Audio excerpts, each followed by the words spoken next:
Hi echo3D community, Megan here to show you a new feature we just released.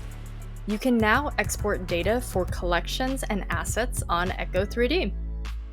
In order to export data for your collection, go to the Collections and Sharing page and then hit Collections. Hit the three dots on any of your collections and then hit Export Data on the dropdown. You'll then see this page appear that gives you the option to pick the specific details you'd like to export at a collection and asset level.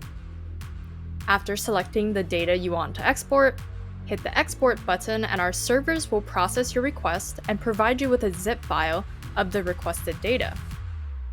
You can note that if any asset-specific data options were selected, that data will appear in subfolders in the zip file.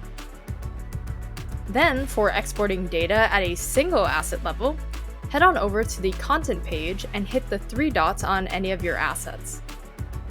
Here, you will see the option for Export Data, and just like we saw earlier, a page will pop up giving you the option to pick specific details you'd like to export. Try it out today for free at echo3d.com.